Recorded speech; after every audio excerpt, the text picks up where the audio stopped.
बेरोजगारी, मेरी गरीबी, महंगाई वगैरह वगैरह, I can not make ends meet, अस्पताल नहीं है, स्कूल नहीं है, कुछ नहीं है। लेकिन वो मुसलमानों को लेसन सिखाया जा रहा है। वो 370 वहां पे उन्होंने विड्रॉ कर दिया। वो राम मंदिर बना रहे हैं, मुस्लिम्स को अरेस्ट कर रहे हैं। जितना वो मुसलमानों को तंग करेंगे उतना उनका वोट शेयर बढ़ेगा। जिनके खिलाफ अभी 2023 में जून में FIR डिस्कवर हुआ, जो 2022 में फाइल हो चुका। By chance one of the people have gone for a bail hearing, तो ये कहा गया by the police when opposing the bail कि इनके खिलाफ तो और भी केसेस हैं, और एक ये केस है जिसपे 152 नाम है। उसमें 2 लोग हैं 152 में जिनकी डेथ हो चुकी थी, and one of them is eminent जज जस्टिस हॉस्पिटल सुरेश, और जिनके खिलाफ एक बार एक केस किया गया था, and he was completely not bothered about that, and what he said was, those who speak against the atrocities of the government are silenced. Many people today are criticizing the government in large numbers. So how do you silence them? This is how they are misusing wrong laws to arrest and confine them. Very simple language so everyone can understand कि जो सरकार की policy के खिलाफ बोलेगा उसको चुप कर दिया जाएगा। बहुत सारे लोग बोल रहे हैं, क्रिटिसाइज कर रहे हैं सरकार को, तो उनको कैसे चुप किया जाए?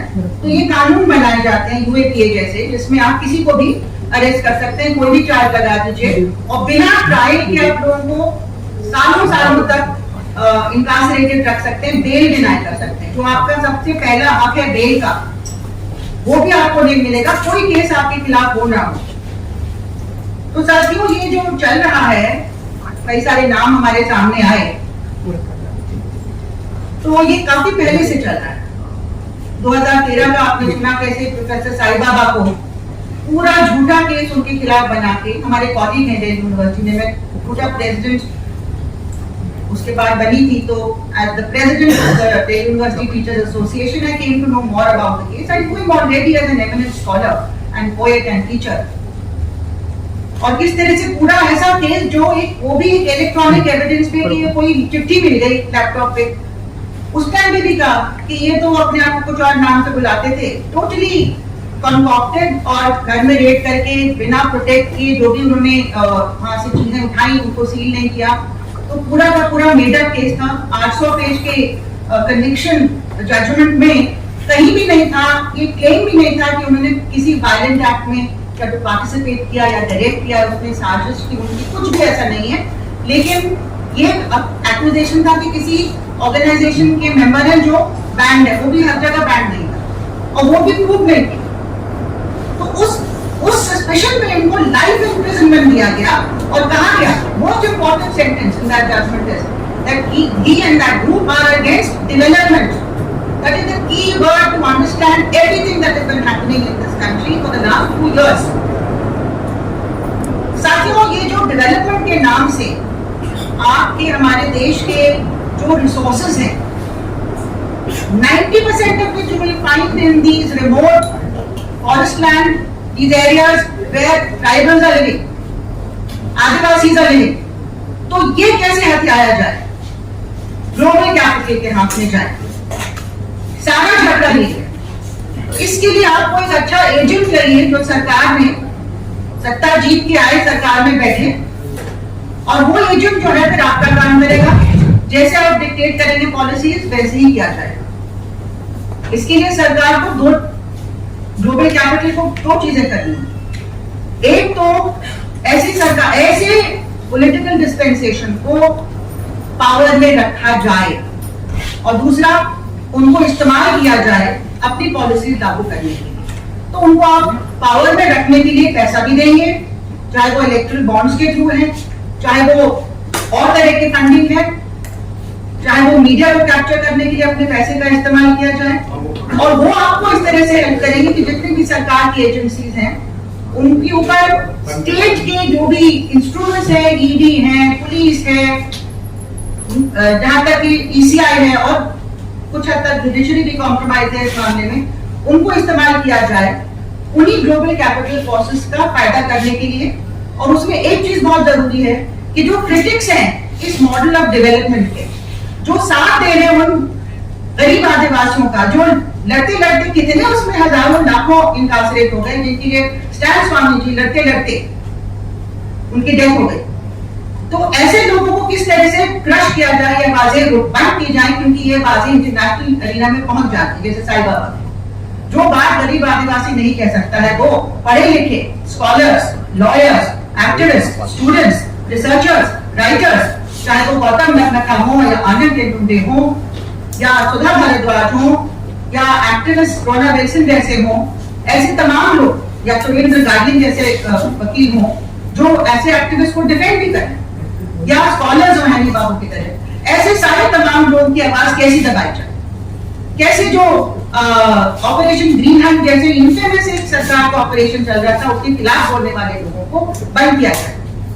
तो ये जो सारी बातें, नंबर 1 एक तो ये करना है तो किस तरह से आपको, ताकि आपकी डेवलपमेंट में हिंड्रेंस ना हो, आपकी लूट में हिंड्रेंस ना हो। दूसरा, कैसे ऐसी सरकार को सत्ता में, ऐसी पार्टीज को सत्ता में रखा जाए जो आपका काम करेंगे, क्योंकि ये लोगों का काम तो नहीं कर रहे हैं। गरीबी बढ़ रही है, economic policies have been trashed, people are unemployed, there is widespread anger against the government. So how to keep such parties in power? Money cannot solve everything. तो दूसरी चीज है कि इनकी मदद आप करें कि किस तरह से लोगों को आपस में लड़वा के आप कैसे करके कि large sections of the population को आप ब्रेन वॉश करके कि your real problem is that enemy there, an internal enemy. जैसे जर्मनी में जू को बना दिया, हिंदुस्तान में मुसलमान, Christian, they are the real enemy. Adivasi, Dalits are also enemies of the the Brahminical forces, but the way in which they demonize the minorities, and that is the way in which they move forward. तो चाहे आप कश्मीर में या मणिपुर में या आंध्र प्रदेश में, UP में तो चल ही रहा है, सब जगह। Gujarat was one of the first laboratories. Communal polarization is the way forward.